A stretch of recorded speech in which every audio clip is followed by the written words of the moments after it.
Hello, hello, hello. Hey, gang, today is the 29th of April, Tuesday, the 29th of April, 2025. It is also, as you well know, because it's getting tremendous coverage, it is day 100 of Trump 2.0. I've got the perfect poll question at Smerconish.com for this day. If voters knew what they know 100 days into Trump 2.0, would Trump have defeated Harris? That is the poll question of the day today. Thank you to my friends at Play Gun Lake in Michigan. Detroit baseball is back, plus pro hoops. Playoffs continue for Detroit on Thursday night, Game 5. They've got a must-win situation against New York. Live bet the games while you watch with the completely redesigned and ultra-sleek Play Gun Lake online casino and sportsbook app. Whether Detroit wins or not, there's always another way to win on the Play Gun Lake Sportsbook and online casino app. These new hot online slots have just been added. Ready? The Big Easy, Panda Queen, Rakin' Bacon Odyssey, Medusa's Golden Gaze, plus Space Invaders Roulette. They're always adding new games. It's the only app that I ever use and recommend to the great state of Michigan. In addition to the online slots, they've got blackjack and roulette and poker and craps and lots of fun stuff. Play hot online slots based on your favorite TV streamers, Walking Dead, The Squid Game. Go to playgunlake.com, download the app right now, enjoy all the action and excitement from the casino right at your fingertips. You've got to be 21 and in Michigan. Gambling problem, call 1-800-GAMBLER. Okay, my friends, look at the calendar. You know the date. It is Tuesday, the 29th of April, 2025. It is day 100 of Trump 2.0. I've got the perfect poll question to correspond with this moment in time. But first, will you please indulge me? I usually go back one day and I say, here's yesterday's poll result, and I will give you yesterday's poll result. But I need to go back to Saturday's poll result. Saturday was the poll question corresponded with or coinciding with my CNN commentary about the brouhaha between Bill Maher and Larry David. And you're saying, oh, Michael, not again. Actually, I'm saying never again. Hear me out on this. The poll result on Saturday with 60,312 voting. Are Hitler comparisons to modern politicians ever appropriate? 68.32% of our audience who voted said yes.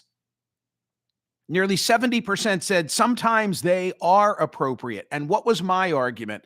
My argument was that when you toss around references to Nazis, when you toss around Hitler comparisons, you are diminishing what truly occurred in the Holocaust, which was a uniquely sinister and evil event. That was my argument. I'm not going to go back and repeat all of it today. Obviously, there's a reason that I feel compelled to bring it up again. And it is this. Dateline London.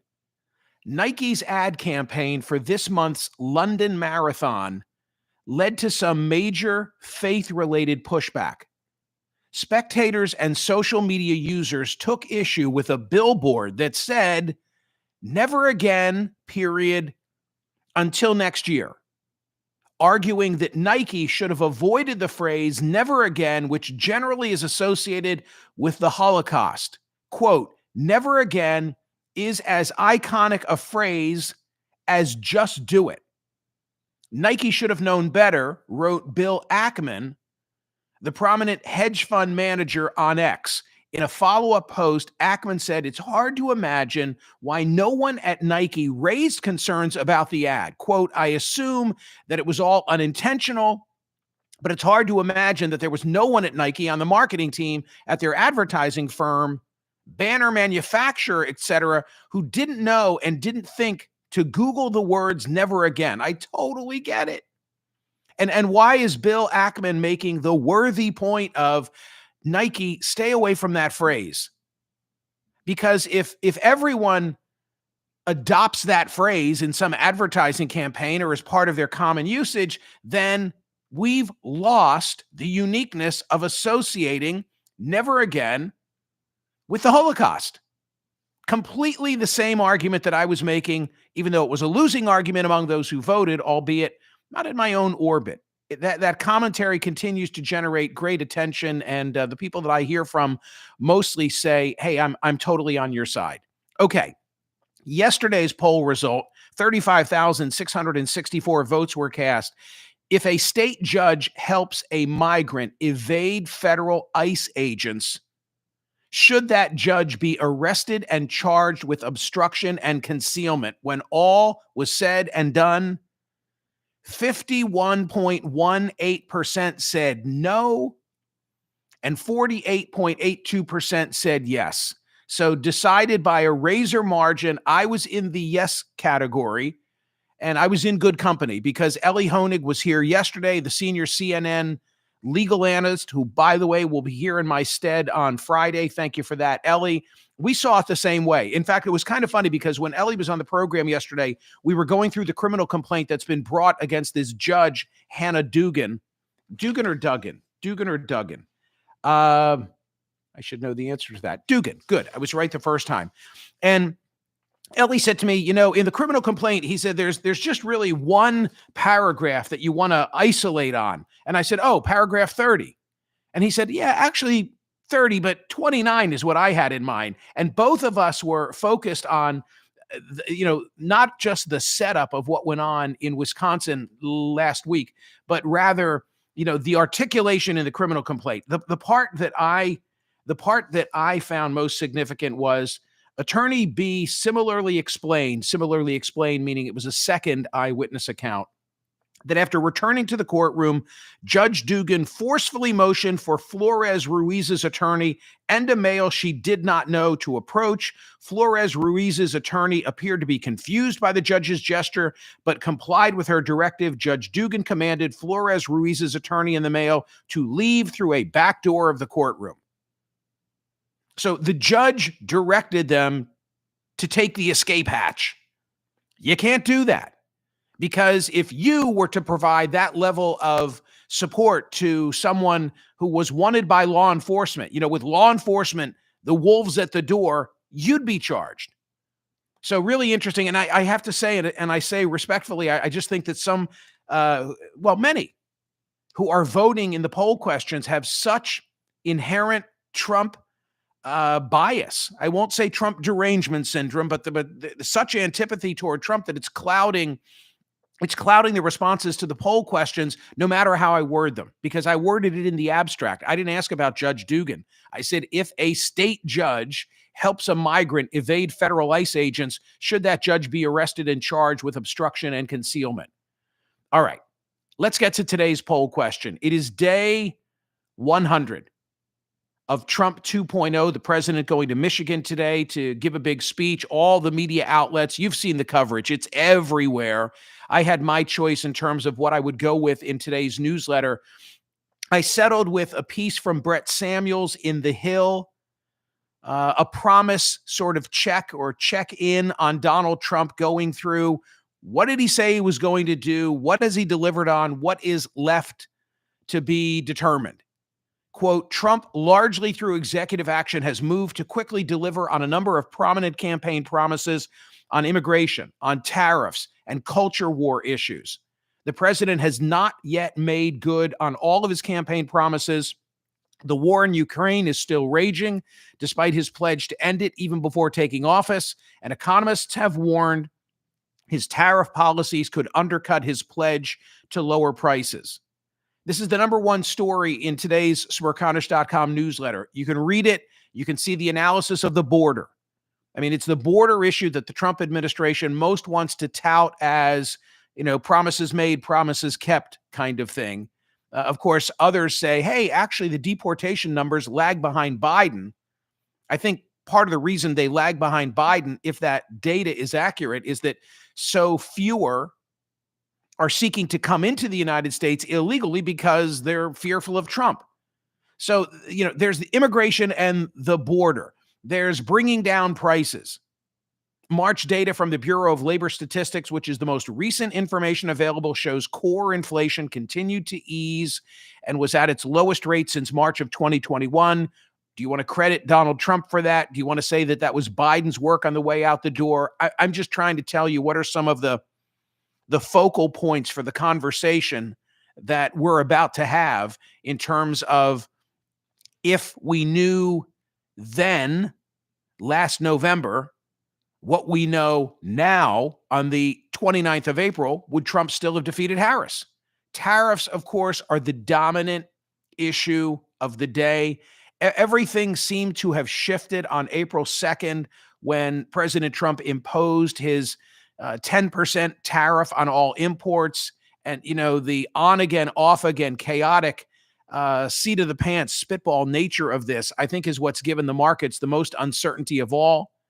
The White House says that nearly 20 countries have presented trade proposals to address their tariff policy, but nothing yet has really achieved any degree of conclusion. And then, of course, there's the war in Ukraine, and as recently as last night, Putin and Russia striking Kyiv.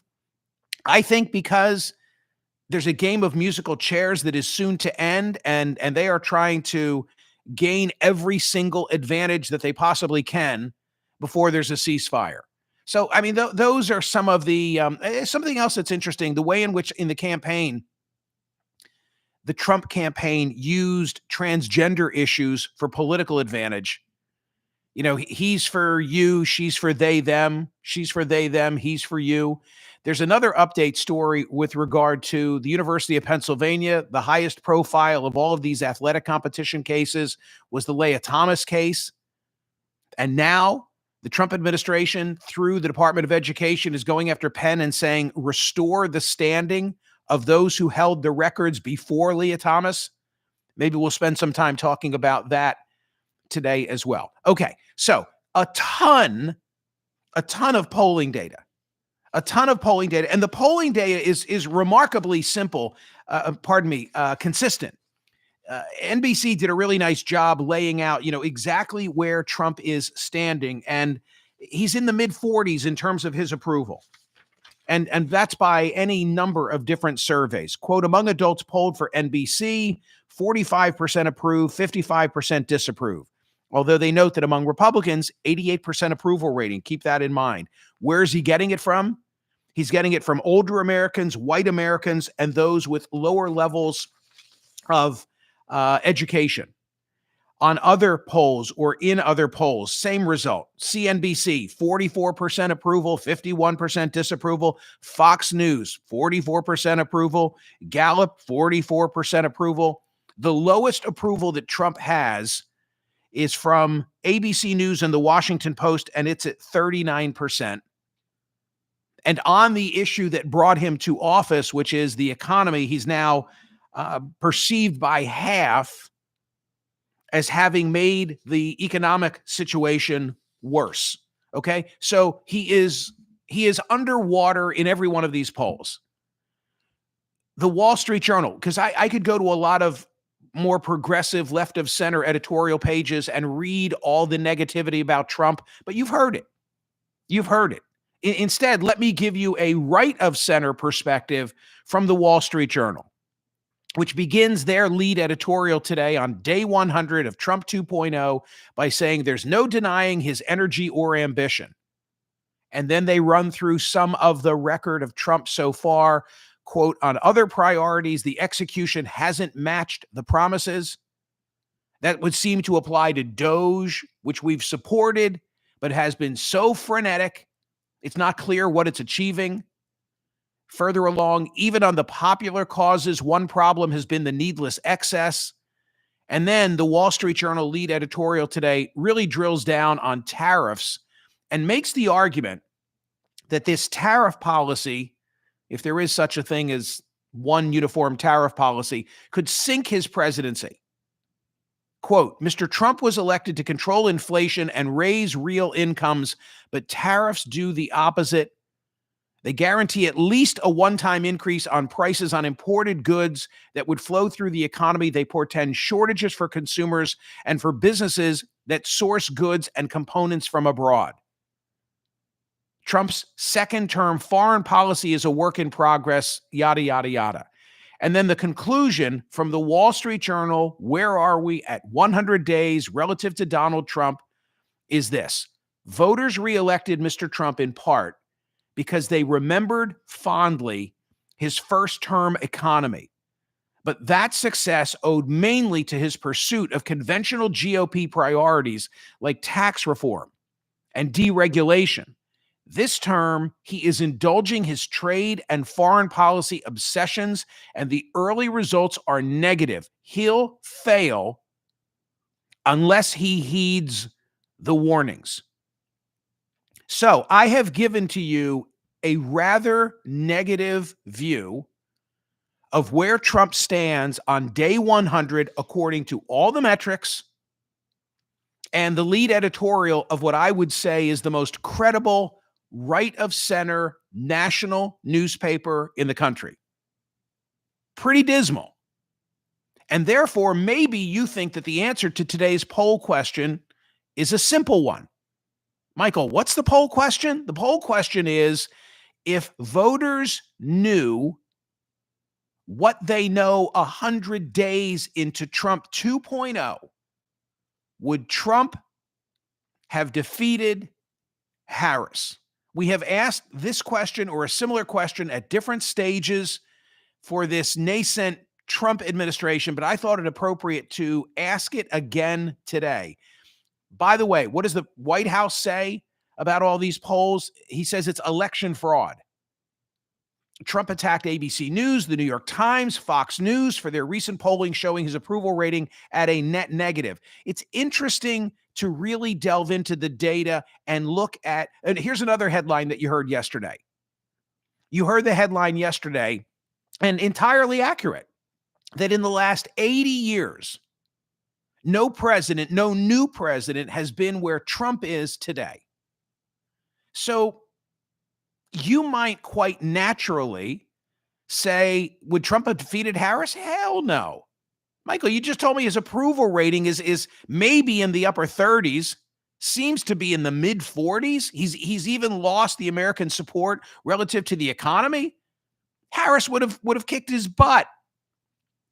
Remember that it's Donald Trump we're talking about. Gallup says his latest job approval rating is 44%. Okay? What was his first term average? 41%. So, said differently, for Donald Trump, he's in a better position today than he was in his first go round at 44% approval rating. It seems to have taken a turn. He went into the net negative territory in mid-March. His net approval rating today, it ranges from -10 to -18, according to 3 national weekend surveys just days before his 100th milestone. And as I said, it was really the Trump tariff policy that seems to have changed for the worse his standing.